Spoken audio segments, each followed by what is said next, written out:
I'm giving this class because I want to ensure that everybody is properly prepared for the holidays. So I want to make sure that you have the proper background. And the key, of course, is always to understand what is the historical roots and the underlying meaning of the holidays. So that's what we're going to go through. We'll start with Christmas, and then we'll run straight through Christmas until we get to New Year's, run through New Year's, and hopefully we'll be able to pull this whole thing off in the amount of time that we have available. Popular myth puts Jesus' birth on December 25th in the year 1 AD or 1 CE. That's when supposedly, at least according to people in the streets, that's when Jesus was born. The reality. The New Testament gives absolutely no date whatsoever for Jesus' birth, not a day or a year. In fact, the gospel that was written, the earliest of all the gospels, was Mark, which they say was written around 65 CE, presents us with an adult Jesus, implying that in early Christianity there was absolutely no interest whatsoever in Jesus' birth. And in fact, even the later Gospels that do mention Jesus' birth don't say anything whatsoever about the day he was born, as if that was not a significant date to the early Christians. Why are there people who think that in fact he was born in the year 1 CE, 1 AD? Where did they get that idea? So it was actually a simple mathematical error that was made by a Scythian monk. The fellow's name was Dionysius Exiguus. And when he added up the numbers, I'm going to give you the whole calculation on this sheet, but when he added up the numbers, he just added wrong. And you'll see exactly where the mistake is. And because he added wrong, he ended up being off by 4 years.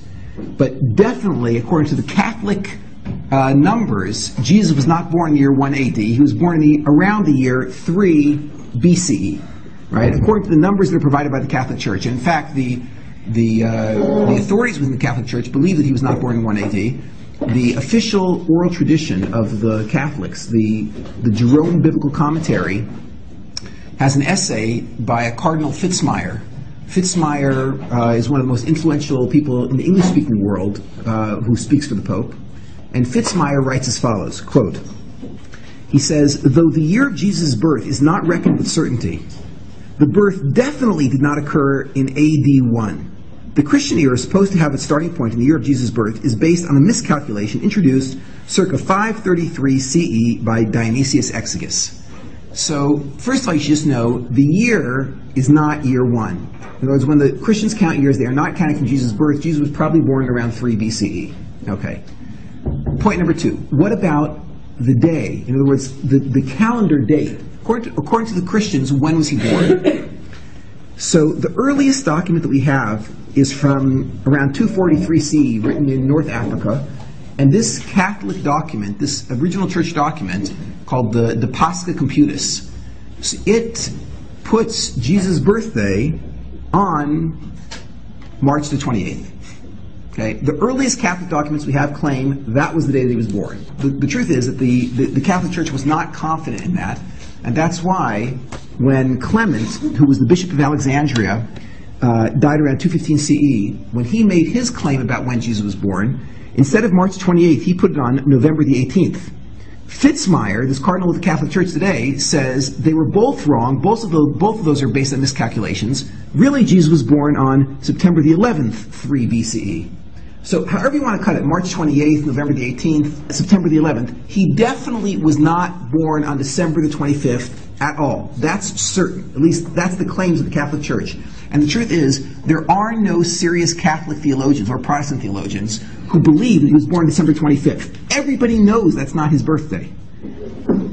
That is the day when Christians commemorate his birth, when they remember that he was born, and they celebrate his birth. But that is definitely not the day on which he was born, according to the Catholic Church. So if we're going to be celebrating, at least we should know what we're celebrating, right? We are not celebrating his birthday, because December 25th, according to nobody, is his birthday. Okay. How did December 25th come to be celebrated? So the story is as follows. During pre-Christian Roman pagan times, there was a festival that lasted from December the 17th through December the 25th. During this 8-day festival, the Roman courts shut down. Why? Because the way the festival was celebrated, this festival was called Saturnalia. The way the festival was celebrated was that everything was permitted. There were absolutely no rules. In fact, if you damaged somebody or murdered somebody during this 8-day festival, you were not held responsible. You were completely off the hook. Why? Because that was the festival. So the courts shut down during this 8-day period because there was no purpose in then staying open. You could never be prosecuted for anything you did during these 8 days. At the beginning of the festival, the Roman pagans appointed from, quote-unquote, the enemies of the Roman people. Each Roman community would pick one person to be the enemy of the Roman people. By the way, you can imagine what sort of people were chosen for this position. In other words, who were the Romans really opposed to in those days? So they would choose, every Roman community would choose one person and name that person the Lord of Misrule. On the 8th day, they would then take this person and they would murder him in a horrific fashion. I will not describe what they did to him in public. I will just tell you that it was very slow and there was not much left of his body at the end. So it was a 7-day holiday followed by the 8th day where there was this human sacrifice. And that completed the festival. The festival of Saturnalia. Right? December the 17th through the 25th. Okay, now, when Rome fell, the Saturnalia survived. So the Greek historian Lucian, he describes exactly how the Greeks observed the Saturnalia. And he says like this. He says, this is in a dialogue he wrote called Saturnalia.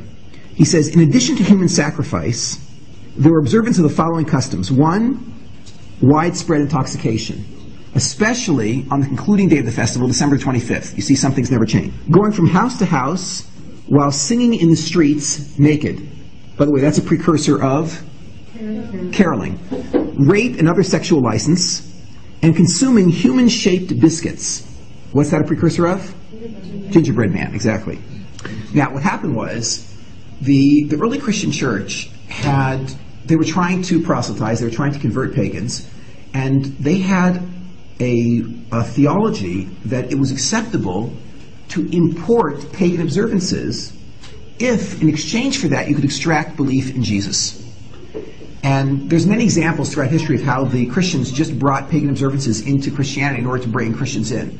But one of the more colorful examples is when they imported the Saturnalia in the 4th century. In the 4th century, they decided they were going to bring the Saturnalia into Christianity in order to bring the Saturnalia cult worshippers into the religion as well. The problem is that when they imported the Saturnalia, they did not change its style of observance. And therefore, Christianity now had, as part of it, this 8-day period of absolute, uncontrolled wildness. There's a professor at the University of Massachusetts by the name of Stephen Nissenbaum. He explains the following phenomena that took place when the Christians imported the Saturnalia. I'm going to quote from him. He says, quote, in return for ensuring massive observance of the anniversary of the Savior's birth, by assigning it to this resonant date, December 25th, the Church, for its part, tacitly agreed to allow the holiday to be celebrated more or less the way it had always been. The earliest Christmas holidays were celebrated by drinking, sexual indulgence, singing naked in the streets, a precursor of modern caroling, etc. So it turns out when the Christians imported the Saturnalia, they did it wholesale, and the entire holiday came into Christianity. Originally, it was just an accommodation. They just imported it in order to bring in the pagans. But of course, after it had been part of the Christian tradition for a long time, so it actually started to take on Christian significance. Initially, there were some Christians who didn't buy it, because they knew that December 25th has absolutely nothing to do with Jesus' birth. It's a joke. So for example, you've all heard of the Puritans. Remember Cotton Mather and Increase Mather? These guys were leading Puritan theologians that were responsible for settling the Americas.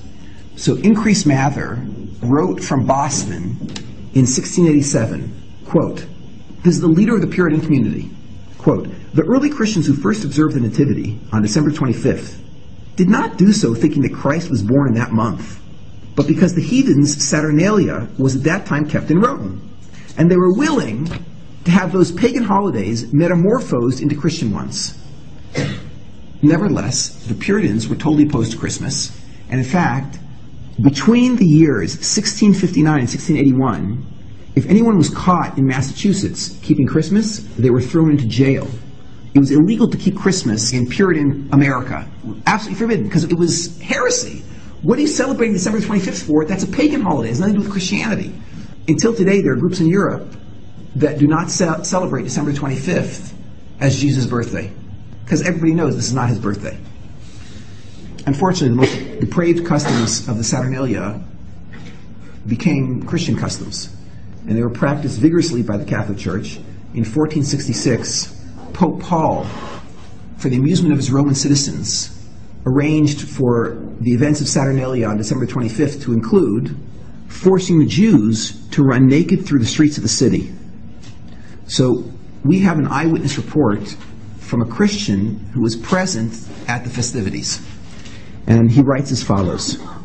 Before they were to run, the Jews were richly fed so as to make the race more difficult for them, and at the same time much more amusing for we spectators.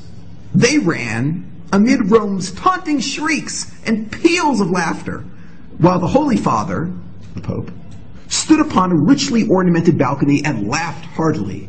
That was how Christmas used to be celebrated. These sorts of Saturnalia celebrations were conducted by Christians straight through the 18th and 19th century.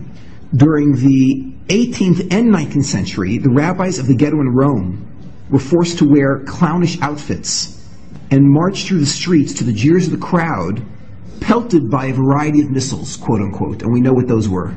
When the Jewish community of Rome sent a petition in 1836 to Pope Gregory XVI, begging him to stop the annual Saturnalia abuse of the Jewish community, he responded, quote, "It is not opportune to make any innovation right now."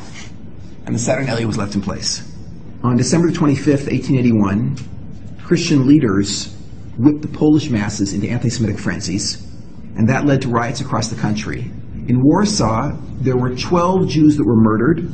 There were hundreds of Jews who were maimed or wounded, and dozens of Jewish women who were raped. There were 2 million rubles worth of property destroyed. That was a classic European Christmas celebration. And that's the way it had always been celebrated from Rome straight through the 19th century in Europe. So that's the history of Christmas. Now what about the Christmas observances, the things that we're all familiar with? For instance, Christmas trees. So it's well known that there is no source in any Christian literature for Christmas trees. What are Christmas trees? They were attempting in the Near East to attract members of a group called the Asherah cult.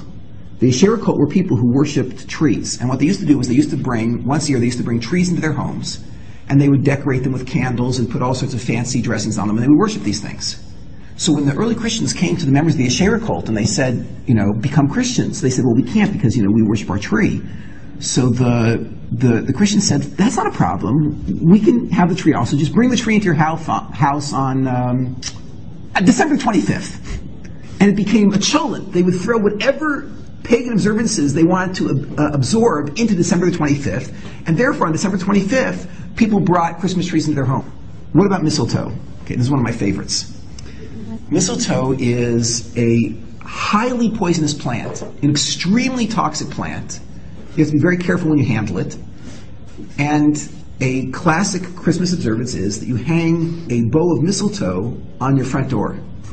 Okay, where did this come from? So, Norse mythology recounts how the god Balder was killed using a mistletoe arrow by his rival, Hoder, while fighting for the female, Nanna. So Druid rituals, which were built on this Norse mythology, used mistletoe for human sacrifice. They used to poison children with mistletoe, and that would be their sacrifice. How did it end up that people would give kisses under the mistletoe? That's a modern custom, is that a man grabs a woman and kisses her under the mistletoe. So the answer is, it was a synthesis of these Norse Druid mythology rituals of killing people with mistletoe, a mixture of that and the December 25th custom of wild sexual license. And in fact, only today in civilized America do we just give kisses under the mistletoe. As recently as 100 years ago, in Europe, on December 25th, it was considered completely acceptable for a man to grab a woman in the streets on December 25th and do whatever he wanted with her. And no one could have any complaints if she was out of her house on December 25th, she was fair game. And that was part of the Saturnalia, part of the grand celebrations of December 25th. What about Christmas presents? In the early Roman times, in early pagan Rome, the Roman emperors insisted that the Jewish community bring offerings to the emperors on December 25th. And the Jews were forced to give these presents to the emperor on pain of death. In later incarnations of this ritual, not only were the Jews compelled to give these presents to the emperor, but non-Jews as well were forced at pain of death. Eventually, this evolved into gift-giving generally among people, that people would give gifts not only to the emperor but to each other as well. And then, very, very late in Christian history, this whole thing was linked into Santa Claus and his supposed gift-giving to children, and that became the whole custom of giving Christmas presents. And it's actually a quite modern custom that people voluntarily gave presents to children on Christmas. Nicholas, not Saint Nick, but Nicholas, was born in Ferrara, Turkey in 270 CE, and he was later named the Bishop of Myra. He died in 345 CE, and much, much later, about 1600 years later, the church, they sainted him in the 19th century, and they gave him a day. And of course, St. Nicholas's Day is December the 6th. Has absolutely nothing to do with Christmas whatsoever. St. Nicholas Day is December the 6th. Just because today we celebrate St. Nicholas's memory on December 25th, and I'll explain in a few moments how that happened. St. Nicholas was one of the chief bishops who convened the Council of Nicaea in 325 CE. If you want to see the work of St. Nicholas up on big screen, so there's this great film that's coming out by Mel Gibson, and you can watch the film and you can see on big screen why Christians massacred Jews throughout history. Realize that John and other parts of the New Testament that St. Nicholas was also involved in editing are the texts that paved the way for the Holocaust, right? It was St. Nicholas and friends who taught people it was the evil Jews who killed their God. So it's because of the work of St. Nicholas that we can now go visit mass graves at Auschwitz. How did St. Nicholas become the Santa Claus that we know of today? It all started in 1087. In 1087, there was a group of pagan sailors. And these sailors, who probably were not terribly interested in St. Nicholas from a Christian point of view, went to his grave in Turkey and collected his bones and took his bones to a site in Italy, in Bari, Italy. The problem was that Bari, Italy was a city which was largely dominated by the grandmother cult, or the cult of Pascha Epiphania. The grandmother cult was a group that worshipped a pagan deity, a pagan female deity who was boon-giving. She would give gifts to people. And specifically, this god, Pascha Epiphania, used to fill children's stockings with gifts. Okay? When Nicholas's bones arrived in Bari, so the cult ousted the grandmother and they replanted St. Nicholas in her place. And members of this group used to have a pageant on December the 6th where they would give gifts to each other. So this was the beginning of the Nicholas cult. Now the Nicholas cult ended up spreading to the north. And it was eventually adopted by German and Celtic pagans. These groups had previously worshipped a pagan god by the name of Woden. Woden is the father of Thor, who you probably heard of before. He's also the father of Thu, who's another great pagan god. He's also the father of Balder, who we heard about earlier. So Woden, this chief god, he had a long white beard, and he rode a horse through the heavens one evening each autumn. So what happened was Nicholas was merged by these Celtic and German pagans. He was merged with Woden. And when he was merged, so he shed his Mediterranean appearance, realized that up until this merging of Woden and Nicholas, how did Nicholas dress? In shorts and a t-shirt. He lived in the Near East. When he arrived in the north of Europe, so suddenly he was all garbed in winter clothing. He mounted a flying horse, rescheduled his flight for December, and donned this heavy winter clothing. And he took on this long white beard. How did he become a Christian hero? So the Christians were in Northern Europe making a bid for pagan observance. They wanted these pagans to come and join Christianity. And exactly as they had done with other pagan observances, they went to the Woden cult, and they said to them, become Christians. And they said, we can't, we worship Woden and Nicholas. So they said, bring Woden and Nicholas right in, but make the day when he makes his flight December the 25th. You just have to move it ahead 19 days, and then everything's fine. So they moved his day ahead 19 days. They became Christians. And December 25th became the day on which St. Nicholas' memory was celebrated, even though until today, if you get a copy of the New Testament, flip to the back, open it up and look at the saints' days, St. Nicholas' Day is December the 6th, not December 25th. But it's celebrated December 25th because they were trying to bring in these German Celtic pagans. Okay. What about our Santa Claus? Where does he come from? So our Santa Claus was largely created in the 19th century. The story is as follows. In 1809, Washington Irving, do you remember the story of Rip Van Winkle? The Legend of Sleepy Hollow? Okay, these are all written by Washington Irving. He wrote a much less well-known satire about Dutch history called Knickerbocker History. Several times in his book, Knickerbocker History, he refers to St. Nicholas by his Dutch name, Santa Claus. And the name Santa Claus was born. Okay, now we still don't exactly have our Santa Claus, but we're getting close. Okay, what happened next? That was 1809. There was a Christian theologian by the name of Clement Moore, who also happened to be a very talented writer. One night in 1822, he was riding in a carriage, and Christmas was approaching, and this fellow Clement Moore wrote a poem. I have a copy of the poem sitting in front of me, and I'm going to read to you a few lines from the poem. It goes as follows. This is 1822. "'Twas the night before Christmas, when all through the house not a creature was stirring, not even a mouse. The stockings were hung by the chimney with care, and hoped that St. Nicholas soon would be there. This poem, in addition to calling him Santa Claus, now gave him 8 reindeer, and named them, and it had a Santa Claus who descended through chimneys. So it was in 1822, because of one poem by Clement Moore, that Santa Claus first got his reindeer and the idea of coming down through chimneys. But still, Santa Claus did not look like the Santa Claus that you and I know about. At that time, Santa Claus still looked like this very gruesome, scary character wearing a long black furry coat. He was short, bent over, he carried a cane. He was a very frightening creature up until that point. The truth is that there's still remnants of the Santa Claus that used to come to actually punish children. Do you remember the song? You better not pout, you better not cry. I'm telling you why Santa Claus is coming to town. Now, why are you telling the kids don't pout and don't cry? What are you warning them for? The answer is because Santa Claus, when he arrives, if you're pouting and crying, will beat the living daylights out of you, yes? So that's the reason, right? Up until the late 1800s, this was the Santa Claus. Okay, now what happened? The way that Santa Claus was transformed was there was a magazine called Harper's Weekly, and they had a great Bavarian illustrator by the name of Thomas Nast. And Nast, from 1862 through 1886, produced 2,200 cartoons of Santa Claus. So in addition to making Santa Claus a jolly fellow, so Nast also located Santa Claus for the first time ever in history at the North Pole and gave him elves. Now, of course, this is crazy because St. Nicholas lived in Turkey and was buried in Italy. So he has nothing to do with the North Pole whatsoever. But nevertheless, Nast created this whole mythology about how he lived with his elves in this workshop at the North Pole making toys for children. He was a jolly fellow.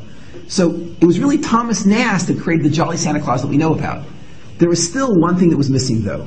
Up until the late 1800s, even the early 1900s, whenever you would see a picture of Santa Claus, he was always dressed in black. Where's the red suit? In 1931, the Coca-Cola Corporation was in financial straits. Why? Because they just removed cocaine from their product and sales were slumping. They put in caffeine, but it just wasn't the same. You know what I mean? Yeah? So they needed some sort of clever advertising campaign that would give Coca-Cola a pick-me-up. So they hired a very famous Swedish commercial artist by the name of Hayden Sundblom to create a Coke-drinking Santa. Okay, Sundblom modeled his Santa on his friend Lou Prentice, who was chosen for being overweight, cheerful, and he had a chubby red face. The corporation, however, insisted that Santa's fur-trimmed suit be bright Coca-Cola red. And Santa was born, a blend of Christian crusader, pagan god, and commercial idol. And all the Santas that you have ever seen in your life are based on the drawings by this Swedish artist. They are the Coca-Cola Santa. That is the Santa that we know of today. Coca-Cola is also spread throughout Europe, but there's parts of Europe where there's still traditions about the old scary Santa in the black suit. It's only in America where the only Santas we've ever seen are, the red, cheery Coca-Cola Santas. Stepping back from Christmas, we're going to proceed to New Year shortly. Stepping back from Christmas, let's just understand what the holiday is so that we can celebrate it properly. Okay? Point number 1. Christmas has always been a holiday that was celebrated carelessly. And when I say carelessly, I mean carelessly in two ways. One is that the observance was literally careless. That it was a time when Roman ports were shut down and people did whatever they felt like doing. Two, it was careless insofar as it was brought into the Christian religion thoughtlessly. No one ever asked, what connection does this really have to Christianity? People said, it's fun, let's do it. Point number two. Officially, Christmas is the celebration, it's the commemoration, it's the day when we celebrate the birth of Jesus. That is, the God who came to earth once and for all to do away with Judaism. He announced that the Old Testament is null and void, that mitzvahs need no longer be kept, that the Jews have been abandoned because they're an evil, sinful people, and that now that they've been abandoned, there's a new chosen people, the Christians, and there's a new Bible, the New Testament. And the Jews have no business from now on ever observing their religion. Their religion is dead and gone. That is the meaning behind the celebration of December the 25th. That's the meaning that a Catholic would attach to it, or a Protestant would attach to it. Point number three, Christmas is a lie. Jesus definitely was not born on December 25th. Even a Christian will tell you that. Point number four, historically, December the 25th is a day on which Jews have been shamed, tortured, and murdered. Point number five, many of the Christmas customs, including Christmas trees, mistletoe, Christmas presents, and Santa Claus, are just modern incarnations of the most depraved pagan rituals ever practiced on this planet. Often when I give this talk, people get angry with me. And they say, Kelermen, cut it out. We just want to have fun. We don't need to know all of this stuff. We don't intend any of this. We're not celebrating Christmas because of what Christmas means. It's just a nice time when people get together with good cheer and are nice to each other, and they give presents, and they celebrate, and it's fun, and you're ruining the whole thing. And I understand that sensibility. I understand why people feel that way. To people who feel that way, I would just ask the following question. There's a holiday which is not celebrated widely in America. It's only a very, very small population in America that celebrates April the 20th. There's a slightly larger German, Austrian, Polish population that celebrates that day. April the 20th is Hitler Day. It's the day on which Hitler was born, and it's celebrated by neo-Nazis around the world. Imagine that April the 20th became a more popular holiday, and slowly, as its historical roots were forgotten, it spread throughout popular culture. Imagine 5 generations from now, your great-great-great-grandchildren are getting all dressed up, and they're heading off to a Hitler Day celebration. And they're all going to go, and they have little dolls with a little mustache on it, and they wear these cute swastikas on their clothing, and they go, and people dress up in Auschwitz uniforms. They do all sorts of cute things like this, and they all get drunk, and they have a party, and they play nice music, and they give presents to each other, and it's good cheer, and it's really happy. If you could travel forward in time 5 generations, and you saw your granddaughter, your grandson, going off to a Hitler Day party, is there anything that you would want to say to them? Is there any message you would have for them? With this metaphor in mind, you can decide exactly how you want to celebrate December 25th, which is a day when Holocaust-esque activities were always perpetrated. I'll leave the discussion of Christmas with a Christmas card. In 1941, there was a Christmas card that was sent to the entire German people. It was published in a very popular Christian newspaper called Der Stürmer, and it was actually written by the newspaper's editor, Julius Streicher.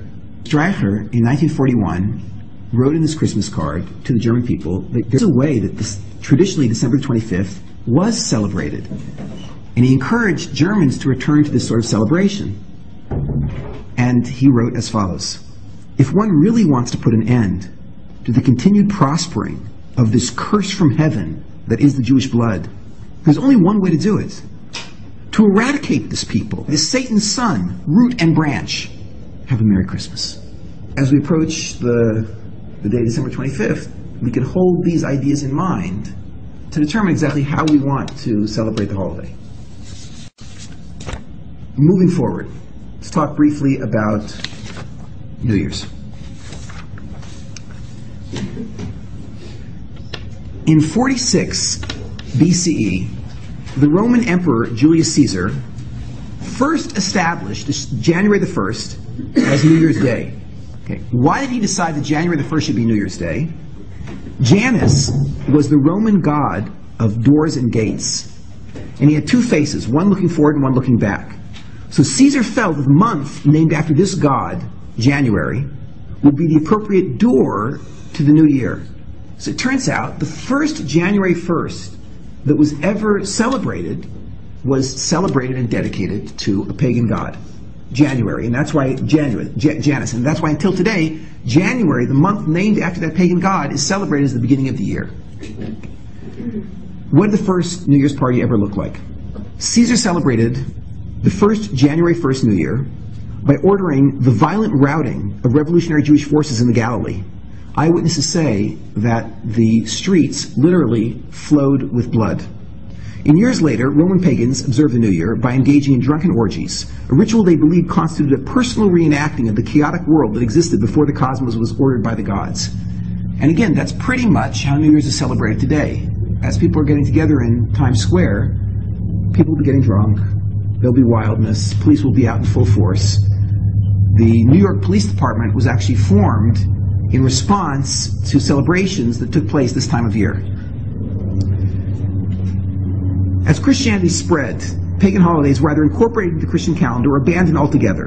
By the early medieval period, most of Christian Europe regarded Annunciation Day, which was March the 25th, as the beginning of the year.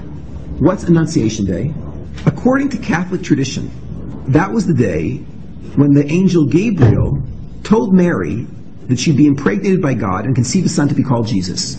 So the pagans celebrated January the 1st as the beginning of the year, but the Christians said, no way, that's not a Christian holiday. March the 25th is the beginning of the year, Annunciation Day. When was the first time that Christians ever celebrated January the 1st as the beginning of their year? After William the Conqueror, who is also, I think, appropriately called William the Bastard, when he first became the King of England on December the 25th, 1066, he decreed that the English return to the date that was first established by the Roman pagans. Why did he do this? He wanted to ensure the commemoration of Jesus' birthday, December 25th, would align with the day of his coronation, and the commemoration of Jesus' circumcision, January the 1st, would start the new year off, thus rooting the English and Christian calendars in his own coronation. Unfortunately for William, his innovation was eventually rejected, and all of Christendom abandoned January the 1st and went back to observing Annunciation Day, March the 25th. So, just to back up and see what happened, January the 1st was a pagan holiday. March 25th was the beginning of the Christian New Year. William the Bastard tried to get January the 1st to be the beginning of the Christian year. The Christians followed it while he was alive, and when he died, they rejected it and went back to March the 25th. 500 years later, we're talking very recently in history, in 1582, one of the most vicious anti-Semites ever in history, Ugo Bon Compagni, who is also called Pope Gregory XIII, abandoned the traditional Julian calendar. Why? Okay. The calendar that had been set up by Julius Caesar reckoned the solar year as being 365 and a quarter days, which is not correct. That's really wrong. What he used to do was, he used to intercalate a leap day every 4 years in order to maintain the correspondence between the calendar and the lunar and solar cycles. Really, however, the solar year is, and the Talmud knew this 2,000 years earlier, the solar year is 365 days, 5 hours, 48 minutes, and 46 seconds, or 365.2422 days, not 365. So this slight inaccuracy caused the Julian calendar to slip behind the seasons about 1 day per century, and although this regression had amounted to 14 days by Pope Gregory's time, he based his reform on the restoration of the vernal equinox, which is March the 11th, to the date it had 1,257 years earlier. Why? Because 1,257 years earlier was the Council of Nicaea, which was called on March 21st, 325 CE. So Pope Gregory, the anti-Semite, wanted to root the new calendar in one of the most anti-Semitic conferences that ever took place, the Council of Nicaea, where they put together John and the rest of the New Testament. Pope Gregory made this correction by advancing the calendar 10 days. The change was made the day after October the 4th, 1582, and the following day was established as October the 15th, 1582. The Gregorian calendar, that's the calendar that America currently operates on, differs from the previous Julian calendar in 3 ways, 2 of which are irrelevant for our purposes, but one of which is interesting. The first is No century year is a leap year unless it is exactly divisible by 400. So for instance, the year 1600, the year 2000 could be a leap year. Okay. Number 2, years divisible by 4,000 are common, not leap years. And number 3, and here's the key innovation, starting with Pope Gregory in 1582, the new year would again begin with January the 1st. So the reason that we celebrate today, January the 1st, is because of Pope Gregory and the Gregorian Calendar. That is, we're celebrating the new year that was set up by this Gregory. To really appreciate how New Year should be celebrated, you have to know a little bit about Pope Gregory, so you can really get into the spirit of the day.